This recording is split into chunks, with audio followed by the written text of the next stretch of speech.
Good morning friends, कैसे हैं आप सब। आज हमारा इकोनॉमिक एंड सोशल इशू का सेकंड टॉपिक हम स्टार्ट करने वाले हैं। जो मेन टॉपिक है वो है ग्रोथ एंड डेवलपमेंट, एंड उसके अंदर का जो टॉपिक हम स्टार्ट करने वाले हैं वो है poverty elevation and employment generation. इसका फर्स्ट टॉपिक नेशनल इनकम हम पहले ही देख चुके हैं, अगर आपने नहीं देखा है तो उसे भी ज़रूर देख लीजिएगा। और चलिए आज का टॉपिक हम स्टार्ट करते हैं। प्रॉपर नोट्स आपको आज हमारे इस वीडियो में मिल जाएंगे जो कि आरबीआई ग्रेड बी में आपको बहुत हेल्प करेंगे, इसलिए वीडियो को एंड तक ज़रूर देखिएगा। इसी का रिटर्न अगर नोट्स आप देखना चाहें तो हमारी वेबसाइट पर भी आप देख सकते हैं pstheprofessional.in पर जाके। इसमें भी आपको सारे नोट्स हमारे अवेलेबल हो जाएंगे, है ना। तो pstheprofessional.in में जाके भी आप ये सारे नोट्स को देख सकते हैं। तो चलिए स्टार्ट करते हैं आज का हमारा टॉपिक। ये जो मेन टॉपिक है poverty elevation and employment generation, तो ये एक्चुअली क्या है। सबसे पहले बेसिक को समझना ज़रूरी है कि ये टॉपिक की स्टडी हम आरबीआई ग्रेड बी में क्यों कर रहे हैं, ठीक है। देखिए, पावर्टी का एक्चुअल मतलब क्या होता है, गरीबी, और एलिवेशन यानी कि उसे कम करना। तो गरीबी को कम करना एंड एम्प्लॉयमेंट जनरेट करना, ये मेन पर्पस है। और ये आरबीआई में इसीलिए इसको स्टडी हमें करना है, क्योंकि देखिए अगर आप आरबीआई में जाते हैं उसके बाद आप आगे प्रमोशन लेते हैं, आप काफ़ी बड़े लेवल पे इसमें जाते हैं, तो ये जो सोशल इश्यूज़ हैं इन्हें समझना आपके लिए बहुत ज़रूरी है, क्योंकि आगे जाके आपको कई सारे डिसीजंस इसमें लेने होते हैं इससे रिलेटेड, ताकि आप नेशनल लेवल पे ग्रोथ को देख सकें, उससे रिलेटेड डिसीजंस ले सकें। इसलिए ये सारी स्टडी जो है आपको आरबीआई ग्रेड बी में करवाई जाती है, मेनली सोशल इश्यूज से रिलेटेड। क्योंकि अगर आप आगे जाके आरबीआई गवर्नर बनते हैं या आगे से इंटरनेशनल लेवल पे भी जाते हैं डिसीजंस लेने के लिए, तो ये बहुत ज़रूरी हो जाता है आपके लिए, ठीक है। इसीलिए इसकी जो मेन कॉन्सेप्ट है वो समझिएगा कि मेन इसका जो कॉन्सेप्ट है वो है आपको पावर्टी को कम करना। और पावर्टी कम कैसे होगी, यदि आप एम्प्लॉयमेंट जनरेट करते हैं तो ऑटोमेटिकली पावर्टी कम हो जाती है, ठीक है। इसीलिए इसको एक मेन टॉपिक रखा गया है कि poverty elevation and employment generation, ठीक है। एम्प्लॉयमेंट जनरेशन कम करते हुए भी और प्लस पावर्टी को अलग से ही एलिवेट करना, उसे एलिवेट करना ही है, और एम्प्लॉयमेंट भी जनरेट करना है। एम्प्लॉयमेंट जनरेट होता है तो पावर्टी वैसे ही एलिवेट हो जाएगी। तो चलिए आगे हम देखते हैं। मेन पहले हम पावर्टी के डेफिनेशन को समझेंगे कि पावर्टी एक्चुअली क्या है, इसकी मेन डेफिनेशन क्या कहती है। तो पावर्टी का जो मतलब है, actually poverty is a condition where is an individual lack the financial resources an essential condition for meeting the minimum standard of living. एक इंडिविजुअल यदि मिनिमम स्टैंडर्ड भी मेंटेन नहीं कर पा रहा है, जो एटलीस्ट बहुत ज़्यादा ज़रूरी है, तो फिर वो पावर्टी की कंडीशन में आ जाता है, ठीक है। It refers to the condition where is the economic condition of a person is so low that even the most basic needs are not meet, ठीक है। अगर वो अपने बेसिक नीड्स को भी फुलफिल एटलीस्ट नहीं कर पा रहा, तो फिर वो पावर्टी की कंडीशन में आ जाता है, ठीक है। एक लाइन यहाँ पे डिसाइड की जाती है जिसे कि बिलो पावर्टी लाइन कहते हैं, ठीक है। वो क्या है उसको समझना भी ज़रूरी है, क्योंकि जो क्वेश्चंस आते हैं ये सारे क्वेश्चंस एमसीक्यू के फॉर्म में आ सकते हैं। वन लाइनर में इसकी डेफिनेशन, इसकी मीनिंग आपसे पूछी जा सकती है। तो बिलो पावर्टी लाइन क्या होता है वो भी आपको पता होना ज़रूरी है। इसकी एक डेफिनेशन टाइप से हम देखें तो in India poverty is measured on the basis of expenditure to achieve a threshold level of calories in check, ठीक है। एक कैलोरीज के बेस पर डिसाइड किया गया है कि यदि ये पर्टिकुलर वो अचीव कर लेते हैं या नहीं कर पाते हैं तो फिर वो बिलो पावर्टी लाइन में आते हैं। तो वो क्या है क्राइटेरिया, वो हम नीचे जाके देखेंगे, बट एक कैलोरीज के फॉर्म में क्राइटेरिया डिसाइड किया गया है। यदि एक पर्सन वो भी अचीव नहीं कर पा रहा है तो वो बिलो पावर्टी में आ जाता है, ठीक है। This threshold level of expenditure is called the poverty line. वो जो एक लाइन डिसाइड की गई है उससे नीचे अगर पर्सन रहता है तो वो फिर पावर्टी लाइन में आ जाता है, बिलो पावर्टी लाइन में, ठीक है। The proportion of population living below are considered below poverty line, ठीक है। उससे नीचे अगर पर्सन है तो वो बिलो पावर्टी लाइन में आता है। वो क्या है कैलोरीज, क्या डिसाइड की गई है, तो वो हम अभी नीचे देखेंगे, बट एक आपको मीनिंग पता होना चाहिए कि एक पर्टिकुलर कैलोरीज जो डिसाइड की गई है, यदि एक पर्सन वो भी एक्सपेंडिचर नहीं कर पा रहा है तो फिर वो बिलो पावर्टी लाइन में, ठीक है। नेक्स्ट हम आगे देखेंगे। देखिए टाइप ऑफ पावर्टी, पावर्टी के टाइप्स भी आपको पता होना ज़रूरी है। टाइप्स भी क्वेश्चंस में आ जाते हैं, एमसीक्यू के फॉर्म में आ सकते हैं। एक तो होती है एब्सोल्यूट पावर्टी, एक होती है रिलेटिव पावर्टी, ठीक है। एब्सोल्यूट पावर्टी को मैं पहले ही आपको ऐसे समझाती हूँ। देखो एब्सोल्यूट पावर्टी क्या होती है, जहाँ पर एक पर्सन यदि उनकी बेसिक नीड्स हैं। बेसिक नीड एक इंसान की क्या होती है? बेसिक नीड्स होती हैं उनकी, जैसे कि फूड, शेल्टर, क्लोथिंग, जो हम हिंदी में बोलते हैं ना, रोटी, कपड़ा और मकान। तो यदि एक व्यक्ति अपनी उन नीड्स को भी फुलफ़िल नहीं कर पा रहा है तो फिर वो एब्सोल्यूट पॉवर्टी की कंडीशन में आता है। ठीक है, एक एब्सोल्यूट पॉवर्टी के लिए यहाँ पे एक क्राइटेरिया यहाँ पे डिसाइड किया गया है, $1.90 अ डे। यदि एक पर्सन $1.90 अ डे भी नहीं अर्न कर पाता है तो ये एक क्राइटेरिया डिसाइड यहाँ पर डॉलर के फॉर्म में किया गया है कि यदि एक पर्सन इतना नहीं अर्न कर पाता है तो फिर वो पॉवर्टी की लाइन में आ जाता है। ठीक है, तो एब्सोल्यूट पॉवर्टी में ये हो जाता है यदि वो अपना रोटी, कपड़ा और मकान के लायक भी नहीं कमा पा रहा है। ठीक है, ये जो क्राइटेरिया डिसाइड किया गया है ये वाला है, $1 a day as being is absolute poverty. यदि वो इतना भी अर्न नहीं कर पा रहा है डॉलर के फॉर्म में या रुपी के फॉर्म में से कन्वर्ट हम कर लेंगे तो फिर वो एब्सोल्यूट पॉवर्टी में आ जाता है। In 2015 the world bank reconsidered it reset the poverty line. पहले एक्चुअली कम हुआ करता था, अब इसको बढ़ा के 2015 में $1.90 किया गया था। तो MCQ के फॉर्म में यदि क्वेश्चन ये पूछा जाए कि ये डॉलर कब डिसाइड किया गया था तो ये आपको पता होना चाहिए कि 2015 में ये चेंज किया गया था। ठीक है, ये तो हो गया एब्सोल्यूट पॉवर्टी, यदि रोटी, कपड़ा और मकान तक भी वो नहीं ले पा रहे हैं। एक होती है रिलेटिव पॉवर्टी। रिलेटिव पॉवर्टी क्या होती है? देखिए, बेसिक नीड्स तो एक इंसान ने अपनी फुलफिल कर ली, लेकिन यहाँ पे देखा जाए तो हम देखते हैं कि कितना डिफरेंस होता है। यहाँ हमारे यहाँ इनइक्वालिटी बहुत है, अमीरी गरीबी जो हम अंतर देखते हैं बहुत ज़्यादा है।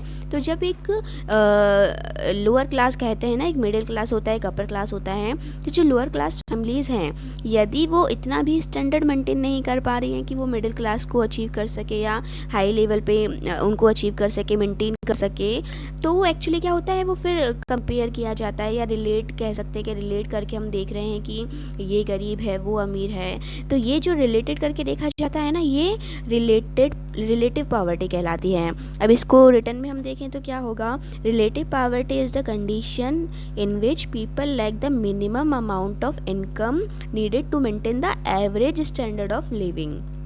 ठीक है, वो एक्चुअली अपना एवरेज स्टैंडर्ड मेंटेन नहीं कर पाते हैं, वो फिर रिलेटिव पॉवर्टी में आता है जब कंपेयर किया जाता है कि वो गरीब है, जब अलग से देखा जाता है ना, मतलब वो अपना बेसिक नीड तो फुलफिल कर पा रहे हैं, रोटी, कपड़ा और मकान, बट रिलेटिवली वो उस पर्सन से जो है पुअर हैं, तो उस कंडीशन में उसे रिलेटिव पॉवर्टी में कंसीडर किया जाता है। ठीक है, आई होप आप समझ गए होंगे टू टाइप ऑफ पॉवर्टी क्या कहती है। ठीक है, चलिए अब हम नीचे देखेंगे पॉवर्टी एलिवेशन क्या है। तो पॉवर्टी एलिवेशन को जैसे कि हमने देख ही लिया कि पॉवर्टी को कम कैसे करना है, वो एक्चुअली पॉवर्टी एलिवेशन में आता है, जिसका मीनिंग आप देख चुके हैं। और ये एक बहुत ज़्यादा बिगेस्ट प्रॉब्लम है किसी भी कंट्री की ग्रोथ में, ये बहुत ज़्यादा ही प्रॉब्लम क्रिएट करता है, इसीलिए इस पर ध्यान देना बहुत ज़रूरी है। उसके बाद हम आगे देखेंगे poverty alleviation can be done by this 3 वे। अब पॉवर्टी एलिवेशन कैसे किया जा सकता है, उसके लिए 3 स्टेप्स बताई गई हैं, वो हम देखेंगे। सबसे पहला है economic growth. Economic growth will increase GDP. Economic growth क्या है, मतलब जीडीपी का इंक्रीज होना। पॉवर्टी एलिवेशन देखना है हमें कैसे होगा। ठीक है, अगर कोई भी देश की जीडीपी बढ़ेगी यानी कि वो देश ग्रो करेगा, वो देश ग्रो करेगा तो वहाँ की जो जनता है वो भी ग्रो करेगी, वहाँ के जो पर्सन है वो भी ग्रो करेंगे। तो मतलब एक रिलेट हो जाता है कहीं ना कहीं। तो इकोनॉमिक ग्रोथ दर्शाती है कि पॉवर्टी एलिवेशन भी वहाँ पर हो रहा है। ठीक है, इसीलिए इकोनॉमिक ग्रोथ भी इसका एक इंडिकेटर हो जाता है, तो इसके थ्रू भी ये हो सकता है। ठीक है, तो एक ये आपको देख लेना है पॉइंट है। सेकंड है employment generation and government scheme. यदि कोई भी गवर्नमेंट एम्प्लॉयमेंट जनरेट करती है या कोई भी ऐसी गवर्नमेंट स्कीम लाती है जिससे पॉवर्टी को कम किया जा सकता है, तो वो भी एक उसका जरिया हो गया। ठीक है, तो ये सेकंड इंडिकेटर है कि पॉवर्टी को कैसे कम किया जा सकता है, एम्प्लॉयमेंट जनरेट करके। ठीक है, government time to time issue some scheme which can reduce poverty, people will get employment so their living standard will increase, so automatically poverty will be reduced। ठीक है, लाइक मनरेगा स्कीम, जैसे हमने MNREGA scheme देखी जिसमें कि रोज़गार दिया जाता है 100 डेज़ के लिए उसमें होता है, तो ये ऐसी स्कीम जो है क्या करती है, पॉवर्टी रिमूव करती हैं। ठीक है, प्रधानमंत्री रोज़गार योजना, इस टाइप की जो चीज़ें होती हैं वो हेल्प करती हैं पॉवर्टी को कम करने में, तो ये सेकेंड इंडिकेटर हो जाता है। ठीक है, थर्ड हम देखेंगे government scheme which provide basic requirement. अभी तो क्या हुआ, गवर्नमेंट ने स्कीम्स निकाली एम्प्लॉयमेंट के लिए। यदि एक पर्सन के पास एम्प्लॉयमेंट हो जाएगा तो पॉवर्टी वैसे ही कम हो जाएगी। लेकिन यदि एम्प्लॉयमेंट नहीं गवर्नमेंट निकाल पाती है तो एटलीस्ट फिर गवर्नमेंट को ऐसी स्कीम्स निकालना चाहिए जिससे इंसान की बेसिक नीड्स फुलफिल हो सके। बेसिक नीड्स क्या होती हैं? रोटी, कपड़ा और मकान, वही जो हमने देखा, फूड, क्लोथ एंड शेल्टर। ठीक है, तो इसके लिए जैसे एक एग्जांपल हम समझेंगे, government scheme which provide basic requirement to population, it will help to meet their basic needs. ठीक है, एक ह्यूमन की बेसिक नीड फुलफिल होना बहुत ज़रूरी है। तो जैसे एक एग्जांपल हम देखेंगे स्कीम का, वो है नेशनल फूड सिक्योरिटी एक्ट, जिसमें सभी को फूड्स वगैरह अवेलेबल हो, स्कीम जो है ध्यान दिया जाता है। PM rural development fellowship. ठीक है, ये सारी चीज़ें जो आ जाती हैं बेसिक रिक्वायरमेंट को फुलफ़िल करने वाली स्कीम्स में आ जाती हैं। तो ये 3 चीज़ें हैं जो पावर्टी को कम करने में हेल्प करती हैं। सबसे पहले इकोनॉमिक ग्रोथ, यदि इकोनॉमिक ग्रो करेगी तो पावर्टी कम होगी। सेकेंडली एम्प्लॉयमेंट जनरेशन वाली स्कीम्स, और थर्ड है बेसिक रिक्वायरमेंट वाली स्कीम। ठीक है, तो ये चीज़ें क्या करेंगी, पावर्टी को कम करेंगी। एग्जाम में क्वेश्चन आपसे पूछा जा सकता है कि ये कौन सा ऑप्शन है जो पावर्टी को कम करने में हेल्प करता है, तो ये ऑप्शन रहेगा। उसके अलावा चौथा कोई ऑप्शन रहेगा, वो आपको फिर रिमूव करना रहेगा। ठीक है, रीजन चीज़ें आपको पता होनी चाहिए कि ये हेल्प कर रही हैं आपको। ठीक है, यहाँ पर देखेंगे अपना committees formed for defining the poverty line in India. ठीक है, अभी देखिए कमिटीज़ हैं जो कि पावर्टी लाइन को डिफाइन करने के लिए बनाई गई थी। इन कमिटीज़ को अवॉइड मत कीजिएगा, एग्जाम में क्वेश्चन आ सकता है कि वो कौन सी कमेटी थी, या ये कमेटी किस सन में लॉन्च हुई थी, या इस कमेटी ने क्या किया था। तो ये पता होना बहुत ज़रूरी है, ऐसे क्वेश्चंस बहुत आते हैं एग्जाम में, इनको बिल्कुल अवॉइड मत कीजिएगा, ध्यान से पढ़ के जाइएगा। चलिए हम एक एक करके सारी कमेटीज़ को देखेंगे। सबसे पहली थी अपनी अलग कमेटी। ठीक है, 1979 में जो कि बनाई गई थी। This was the first committee. अगर ऐसा पूछा जाए कि सबसे पहली कमेटी कौन सी थी पावर्टी के लिए, तो वो अलग कमेटी हो गई थी। ठीक है, इसने क्या किया था, define rural and urban poverty line. इन्होंने एक पावर्टी लाइन डिसाइड की गई थी रूरल और अर्बन दोनों के लिए अलग अलग। ठीक है, committee was appointed by planning commission. Planning commission के द्वारा ये कमेटी को अपॉइंट किया गया था 1977 में। उसके बाद इसकी रिपोर्ट जो सबमिट की गई थी वो 1979 में सबमिट हुई थी। ठीक है, अब इन्होंने क्या पावर्टी लाइन सेट किया था, इन्होंने कहा था रूरल में 49.09 per capita per month earn होना चाहिए, और अर्बन एरिया में इन्होंने लाइन डिसाइड की थी 56.64 पर कैपिटा पर मंथ। ठीक है, तो ये लाइन इन्होंने डिसाइड की थी। तो ये जो है किसके प्राइस के बेस पे, 1973 एंड 74 जो प्राइजेस हैं उसके बेस पे। ठीक है, तो 2 से 3 चीज़ें इस कमेटी से आपकी बनती हैं। सबसे पहले ये कब फॉर्म हुई थी, सेकेंडली ये क्या कहते हैं, कौन बनाता है, तो ये पता होना चाहिए। उस टाइम पे प्लानिंग कमीशन था, तो प्लानिंग कमीशन ने इन्हें बनाया था। और सेकेंडली यहाँ पे रूरल में कितना इन्होंने अपना क्राइटेरिया बनाया था, तो वो था 49.09, और अर्बन के लिए कितना था, 56। ठीक है, तो ये चीज़ें यहाँ से आपको पता होना चाहिए। सेकंड हम देखेंगे लकड़ा वाला कमेटी। ठीक है, लकड़ा वाला कमेटी कब आई थी, 1993 में। ये कमेटी ने क्या कहा, committee was appointed in 1989 and report was submitted in 1993। This poverty line was set such that anyone above them would be able to afford 2400 and 2100 calories worth of consumption in rural and urban area respectively. ठीक है, दोनों के लिए इन्होंने अलग अलग बताया। 24 किसके लिए, रूरल के लिए, 21 कैलोरीज किसके लिए, अर्बन एरियाज़ में। ठीक है, तो ये इन्होंने बताया। लकड़ वाला कमेटी में कितनी कैलोरीज वगैरह का पूछा जा सकता है, प्लस ये कब आई थी ये पूछा जा सकता है। ये 2 चीज़ें याद रखिएगा। ठीक है, the Lakdawala committee based their finding on the assumption that the basket used to calculate consumer price index and अपना consumer price index agriculture labourers. ठीक है, ये चीज़ें भी इसमें डिफाइन की गई थी, तो ये भी आपको पता होना चाहिए। ये 2 चीज़ें ध्यान रखिएगा, एक तो कैलोरीज का ध्यान रखिएगा कब आई थी, और CPI IW CPI AW भी इसी के अंतर्गत डिफाइन किया गया था। ठीक है, ये 2 चीज़ें हो जाती हैं। उसके बाद हम देखेंगे थर्ड कमेटी कौन सी आई थी। थर्ड कमेटी थी तेंदुलकर कमेटी 2009, ठीक है। This committee chaired by Suresh Tendulkar given the following recommendation, इन्होंने ये रिकमेंडेशन दिए, क्या क्या थे। अ shift away from calories consumption based poverty line estimation, इन्होंने जो कैलोरीज कंजप्शन था उसको चेंज किया था। Uniform poverty line basket across rural and urban India, उन्होंने वही जो लाइन बास्केट थी, पावर्टी लाइन बास्केट थी, उसको डिफाइन किया गया। Incorporate of private expenditure on health and education while estimating poverty, इन्होंने एजुकेशन पे भी और हेल्थ पे भी बताया कि वहाँ भी अलग से होती है पावर्टी, तो वो क्राइटेरिया भी उन्होंने वहाँ पे बताया है, ठीक है। Using this method the committee arrived at a conclusion that the poverty line was at 446.68 per capita per month in rural, इन्होंने यहाँ पे क्या बताया, ये बताया, और रूरल के लिए और अर्बन के लिए कितना बताया, 578.80 पर कैपिटा पर मंथ, ठीक है। तो ये अमाउंट यहाँ पे याद रखिएगा तेंदुलकर कमेटी का और कब आई थी, ठीक है। ये इतनी चीज़ें आपको यहाँ से याद रखनी हैं। ये क्वेश्चंस कमेटी से देखिए बहुत आते हैं, इसीलिए मैं आपको बता रही हूँ। और उसके बाद और भी चीज़ें इन्होंने इसमें बताई थी। 2009-10 का तो वो हो गया था। ये देखिए सन था, ऊपर का जो अमाउंट हमने देखा वो इस ड्यूरेशन के लिए था। उसके बाद इसने और फिर आगे चेंज किया 10-11 के लिए, उसी को बढ़ाकर यहाँ पे अर्बन के लिए कर दिया 859.6 in urban and 672.8 for rural, ठीक है। It was 1000 for urban and 816 for rural area, ठीक है। 3 सन उन्होंने बताए हुए थे, 4, 5 के लिए, 9, 10 के लिए और 10-11 के लिए, ठीक है। एक बार फिर से यहाँ से देखिएगा, ये देखिए यहाँ से स्टार्ट हमारा होता है कि ये पर्टिकुलर डिसाइड किया था इन्होंने 2004-5 के लिए, उसके बाद 9-10 के लिए हमारा ये अमाउंट था, उसके बाद 10-11 के लिए आपको ये अमाउंट यहाँ पर देखने को मिलेगा। तो सन वाइज इनको याद रखना है हमें कि कौन कौन सा क्राइटेरिया उन्होंने डिसाइड किया था पर कैपिटा का, ठीक है। ये अपना तेंदुलकर कमेटी के अंतर्गत हो जाएगा। नेक्स्ट यहाँ पर हम देखेंगे रंगराजन कमेटी। रंगराजन कमेटी जो आई थी वो 2012 में आई थी। Planning commission created a new panel or poverty estimation that would provide an alternate method to identify poverty level, इन्होंने एक alternate method दिया था इसके लिए, examine divergences between the consumption data provided by NSSO and the national account aggregates, ठीक है।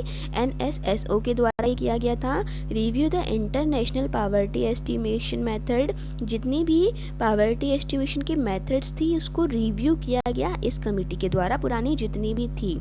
Recommended now these methods can be linked to eligibility for various poverty elimination schemes created by the Government of India. Government of India जितनी भी poverty elimination के लिए schemes निकालती हैं उनको भी इन्होंने जो है रिव्यू किया था, ठीक है।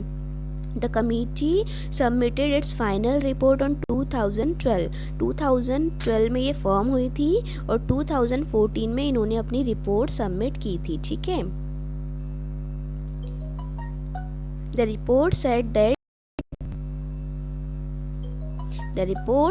that was much higher in 11-12 at 29.5% of the population, which means that 3 out of 10 peoples in the India were poor. इन्होंने क्या कंक्लूजन निकाला अपनी रिपोर्ट में कि इंडिया में 3 out of 10% पुअर हैं, ठीक है। तो ये इम्पोर्टेंट यहाँ से इनका केवल रहेगा इस कमेटी से। और ये कब फॉर्म हुई थी, तो ये 12 में हुई थी और 14 में इन्होंने अपनी रिपोर्ट सबमिट की थी, ठीक है।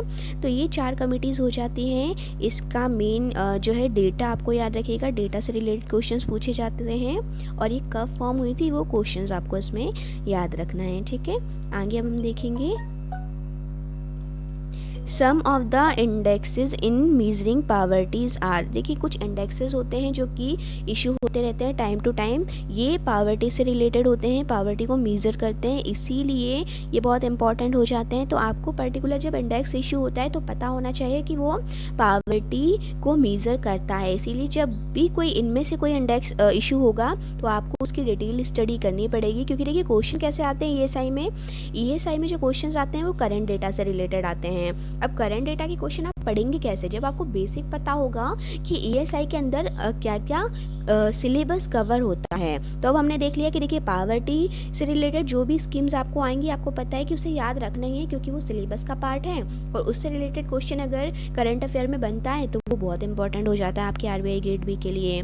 तो जब भी कोई स्कीम ऐसी लॉन्च होगी जिसे फूड से रिलेटेड होगी, जॉब से रिलेटेड होगी, एम्प्लॉयमेंट से रिलेटेड होगी, तो उसे हमें याद रखना ही है, क्योंकि वो एग्जाम पर्पस से इंपॉर्टेंट हो जाती है। ऐसे ही ये बीच बीच में इंडेक्स होते हैं, रिपोर्ट्स आती हैं, अगर वो इनसे रिलेटेड होती है तो वो इंपॉर्टेंट आपके हो जाती है, क्योंकि वो सिलेबस का पार्ट है और करंट अफेयर का पार्ट भी अब हो गया है। तो ये साई में करंट अफेयर जो कि सिलेबस से रिलेटेड होता है वो पूछा जाता है। इसीलिए ह्यूमन डेवलपमेंट इंडेक्स, अगर ये इंडेक्स इशू होता है तो वो पावर्टी एलिवेशन से रिलेटेड है, यानी कि वो एग्ज़ाम पर्पस से बहुत इंपॉर्टेंट हो जाएगा। तो ये इंडेक्सेस यहाँ पे एग्जांपल के थ्रू बताए गए हैं, ताकि ये इंडेक्सेस अगर आते हैं तो आपको याद रखना है, ठीक है। ये सारे क्योंकि मेजर करते हैं पावर्टी को। एक हो गया ह्यूमन डेवलपमेंट इंडेक्स, एक हो गया जेंडर डेवलपमेंट इंडेक्स, एक हो गया जेंडर इनइक्वालिटी इंडेक्स, एक हो जाएगा अपना मल्टी डायमेंशनल पावर्टी इंडेक्स, ठीक है। इनमें से कोई भी अगर आता है तो उनको आपको डिटेल्ड में स्टडी करना है, ठीक है। नेक्स्ट हम देखेंगे government scheme for poverty elevation. अब गवर्नमेंट बहुत सारी स्कीम्स निकालती हैं, बहुत ही सारी स्कीम्स हैं, बट उनमें से हम अभी कुछ स्कीम्स देखेंगे। इन्हें शॉर्ट में आप देखिएगा कि कैसे ये पावर्टी एलिवेशन में हेल्प करती है, हमें समझ में आएगा कि कौन सी गवर्नमेंट स्कीम्स हैं जो पावर्टी एलिवेशन में हेल्प करती हैं, ठीक है। ताकि उसके अकॉर्डिंग आप जब भी कोई स्कीम न्यूज़ में आएगी तो उसको डिटेल स्टडी करना है एग्जाम पर्पज से। एक हम देखें सबसे पहले जवाहर रोजगार योजना, जवाहर ग्राम समृद्धि योजना। ये जो स्कीम आई थी 1989 में राजीव गांधी जी के द्वारा लॉन्च की गई थी, जो कि एम्प्लॉयमेंट की गारंटी देती है।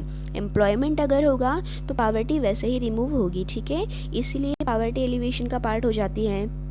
सेकेंड स्कीम आई थी रूरल हाउसिंग इंदिरा आवास योजना। ये लॉन्च किया गया था 1985 में, ठीक है। This scheme was renamed and launch as Pradhan Mantri Awas योजना।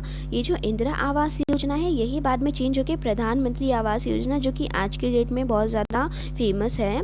ये इंदिरा आवास योजना पहले हुआ करती थी, ठीक है। तो इसका भी पर्पज़ क्या था, जैसे कि पावर्टी एलिवेशन का मतलब ये रोटी, कपड़ा और मकान, अगर ये ज़रूरतें पूरी हो जाती है तो पावर्टी वैसे ही कम होती है। तो इस स्कीम का पर्टिकुलर पर्पस जो था वो था मकान, यानी कि रहने के लिए घर होना बहुत ज़रूरी है, ठीक है। तो ये स्कीम इंपॉर्टेंट हो जाती है, इसीलिए इसकी स्टडी भी बहुत ज़रूरी है अगर इससे रिलेटेड कोई भी करंट न्यूज़ आती है। नेक्स्ट हम देखेंगे यहाँ पे food for program, food for work program. ये इसने किसको मेनली फोकस किया था, फूड सबके पास होना बहुत ज़रूरी है। ये 1970 में लॉन्च हुई थी, standard of living of poor. तो objective of the scheme is to give employment to Indian poor who can undertake unskilled job and this also maintain food security, ठीक है। मेन पर्पज़ था फूड सिक्योरिटी। तो इस type की जो भी scheme आपकी आती हैं, यहाँ पे हम एग्जाम्पल में 5 स्कीम देखेंगे ताकि आपको क्लियर हो कि स्कीम्स कैसे कवर होती हैं, पावर्टी एलिवेशन को कैसे कंट्रोल करती हैं, ठीक है। नेक्स्ट यहाँ पर हम देखें तो Mahatma Gandhi national rural national employment guarantee, MNREGA जिसे बोला जाता है।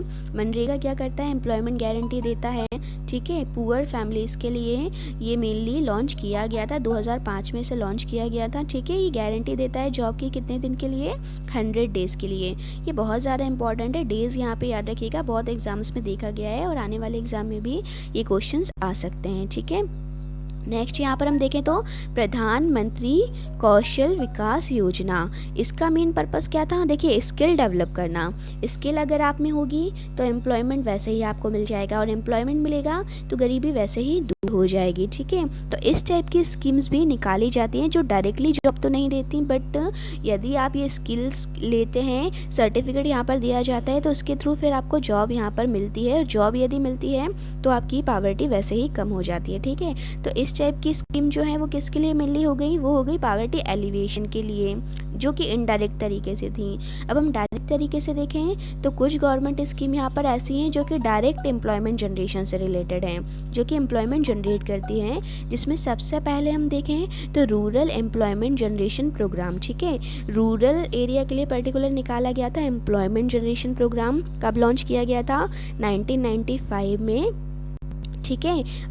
REGP जिसका शॉर्ट फॉर्म है, क्या इसका एम था, self-employment opportunity in rural area and small towns. The Khadi and Village Industries Commission is implementing it.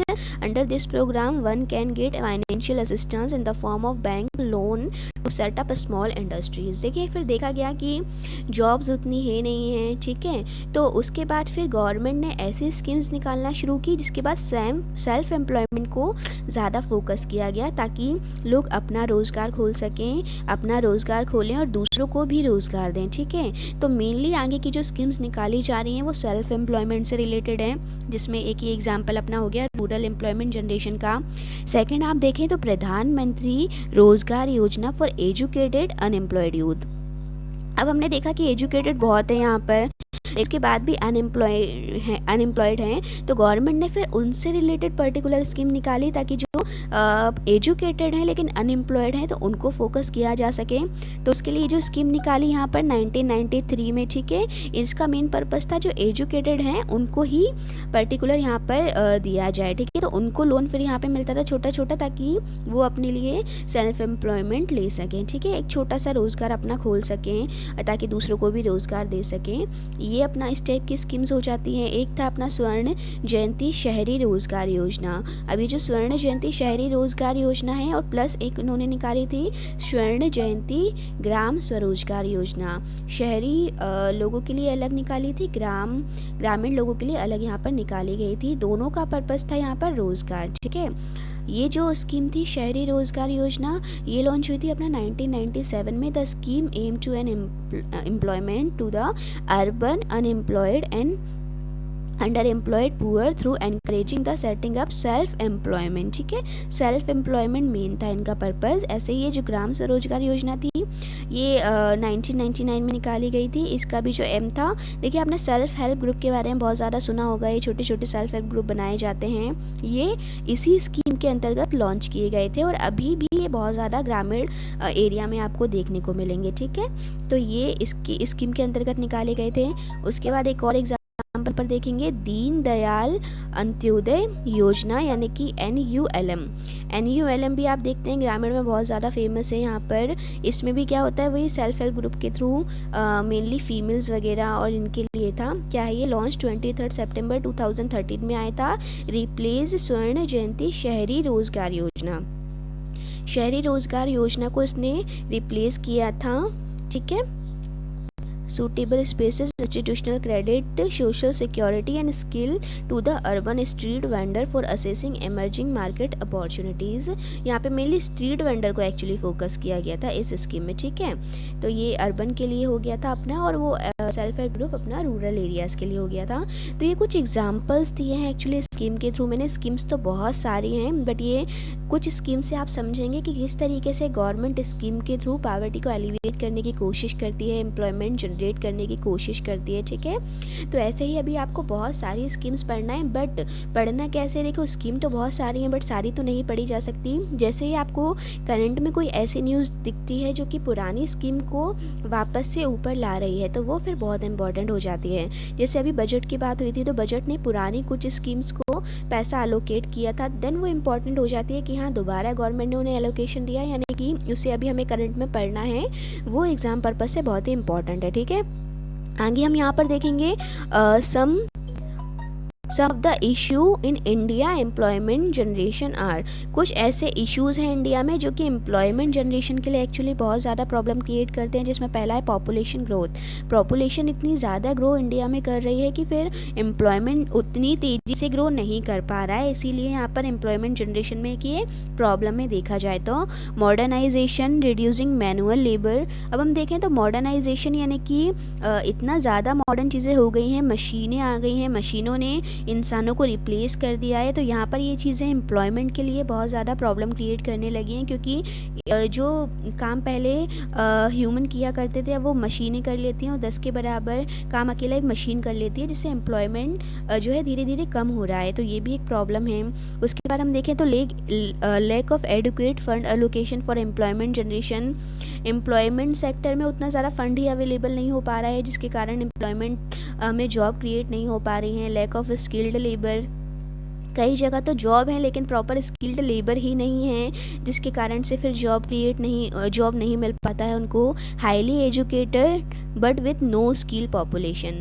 कई बार यहाँ पर अब ये भी देखा जा रहा है कि बहुत ज़्यादा एजुकेटेड है, उन्होंने डिग्रीज़ बहुत ले ली लेकिन उनके पास वो स्किल ही नहीं है जो जॉब के लिए बहुत ज़रूरी है। तो ये सारी चीज़ें प्रॉब्लम क्रिएट करती हैं कि एम्प्लॉयमेंट के लिए। कई बार देखा गया एम्प्लॉयमेंट तो बहुत है बट उससे रिलेटेड स्किल्ड पर्सन ही नहीं है, तो फिर जॉब दी कैसी जाए।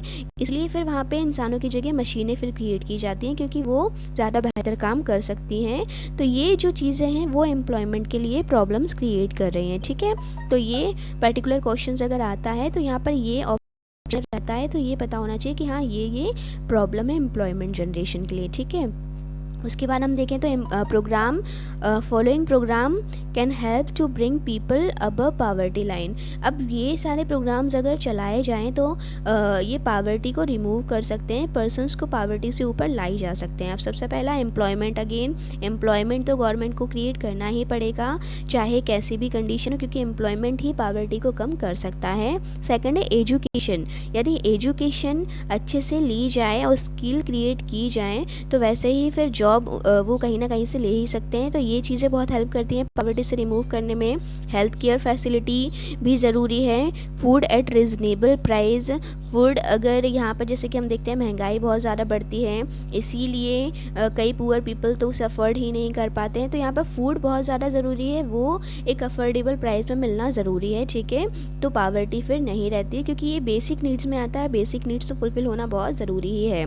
Financial literacy and financial inclusion, जैसे कि अब हम देख रहे हैं आजकल बहुत सारे प्रोग्राम चलाए जा रहे हैं फाइनेंशियल इंक्लूजन के लिए, तो फाइनेंशियल लिटरेसी देना भी बहुत ज़रूरी है, ठीक है। तो ये सारी चीज़ें यहाँ से इंपॉर्टेंट हो जाती है। नेक्स्ट यहाँ पर हम देखेंगे कुछ ये सिंपल पॉइंट्स हैं जो कि पता होना ज़रूरी है, वन लाइनर क्वेश्चंस में आ सकते हैं।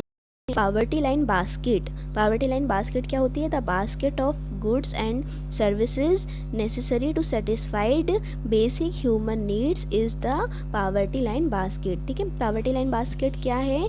जो बेसिक नीड्स होती हैं वो पर्टिकुलर डिसाइड की जाती हैं और उसे बास्केट लाइन में रखा जाता है, पावर्टी लाइन बास्केट बोला जाता है, ठीक है। Head count ratio, the ratio of population below the poverty line is called the poverty ratio और head count ratio. Population below the poverty line, ठीक है, जितनी पॉपुलेशन बिलो पावर्टी लाइन है उसे हेड काउंट रेशियो बोला जाता है, ठीक है। अब ये सारी चीज़ें हमने देखी, आपको आई होप क्लियर हो गया होगा कि poverty elevation and employment generation में आपको पढ़ना क्या है, ये क्या चीज़ें होती हैं, ये सारी चीज़ें आपको अच्छे से क्लियर हुई होंगी। अब हम कुछ सैम्पल क्वेश्चन देखेंगे। स्टडी तो हो गई लेकिन उससे रिलेटेड क्वेश्चन एग्जाम में आते कैसे हैं वो पता होना भी ज़रूरी है, ठीक है। एक सैम्पल क्वेश्चन हम यहाँ पे कुछ एक देखेंगे, तो वो आप देखिएगा। सबसे पहला, who conduct the periodically sample survey of estimating the poverty line in India. अब देखो पावर्टी को मेज़र तो कोई ना कोई करता ही है, तभी पता चलता है कि पावर्टी है कितनी इंडिया में। तो ये कौन एक्चुअली एस्टिमेट करता है? तो इसका आंसर है नेशनल सैम्पल सर्वे ऑर्गेनाइजेशन, ठीक है, NSSO। ये जो है एस्टिमेट करता है पावर्टी इंडिया में, ठीक है, टाइम टू टाइम करता रहता है। नेक्स्ट क्वेश्चन हम देखेंगे, विच of the following is an indicator of poverty in India. Poverty कौन सा इंडिकेटर है इसमें से?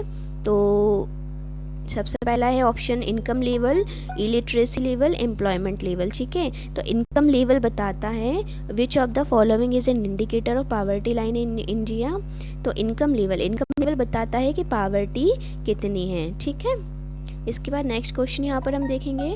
नेक्स्ट है अपना, which of the following is not considered as the social indicator of poverty. Social indicator कौन सा नहीं है? Less number of means of transport, illiteracy level. देखो सोशल की बात हो रही है, ठीक है, ऊपर जो बात हुई थी अभी वो अलग थी, अभी सोशल की बात हो रही है। तो illiteracy level, lack of access of health care, lack of job opportunity. तो देखिए ये सारी चीज़ें तो बताती हैं पावर्टी को। Less number of means of transport, ठीक है, ये नहीं बताता सोशल इंडिकेटर ऑफ पावर्टी को, ठीक है। ट्रांसपोर्ट अलग चीज़ हो गई, उससे पावर्टी से इतना रिलेशन नहीं है, तो ये इसका आंसर हो जाएगा, ठीक है। नेक्स्ट यहाँ पर हम देखेंगे, poverty ratio in which of the following state has above the national average. एक जो एवरेज होता है पावर्टी का, तो कौन सा स्टेट है जो इस एवरेज से भी ऊपर है, ठीक है। तो आंसर है वेस्ट बंगाल। वेस्ट बंगाल में आपको पावर्टी रेशियो बहुत ज़्यादा देखने को मिलेगा, जो एक एवरेज है उससे भी ज़्यादा। ठीक है, नेक्स्ट यहाँ पर हम देखेंगे what is the average calories required in rural area for measuring poverty. अभी हमने जो कमिटीज़ पढ़ी थी उनमें देखा था, तो क्या है बताइए। इसका आंसर है फर्स्ट 2400 कैलोरीज पर पर्सन पर डे, कहाँ पे, रूरल एरिया के लिए। ठीक है, और अगर आप अर्बन एरिया के लिए देखें तो अर्बन एरिया के लिए जो था वो 2100 कैलोरीज पर पर्सन पर डे। ठीक है, तो ये यहाँ पे हमारे सैम्पल क्वेश्चन भी हमने देख लिए। आई होप आपको टॉपिक अच्छे से क्लियर हो गया होगा। कोई भी क्वेश्चन अगर रह जाता है तो आप कमेंट सेक्शन में मुझसे पूछ सकते हैं। वीडियो पसंद आया तो वीडियो को लाइक ज़रूर कीजिएगा। अपने फ्रेंड्स के साथ जो स्टडी कर रहे हैं RBI ग्रेड की, उनके साथ भी शेयर ज़रूर कीजिएगा। इसी के नोट्स अगर आपको रिटर्न में चाहिए तो ps.theprofessional.in में जाके भी आप ज़रूर देख लीजिएगा। वहाँ पर आपको सारे नोट्स वहाँ भी अवेलेबल हो जाएंगे। उसके अलावा हमारी RBI ग्रेड बी की जो प्रिपरेशन चल रही है, वीकली स्ट्रेटेजी हम शेयर करते रहते हैं। वीक वाइज स्टडी प्लानिंग के साथ यदि आप करना चाहते हैं तो हमारे चैनल को ज्वाइन ज़रूर कीजिएगा, ताकि हमारे ही साथ आपकी सारी स्टडी प्रॉपर चलती रहेगी। टाइमली सारा सिलेबस कंप्लीट करके फिर मॉक टेस्ट हम स्टार्ट करेंगे। ठीक है, RBI ग्रेड बी 2022 के लिए मेनली ये हमारा जो चल रहा है वो आपको ज्वाइन करना है, ताकि ये एग्ज़ाम आप इजीली क्लियर कर सकें। ठीक है, thank you for watching my video.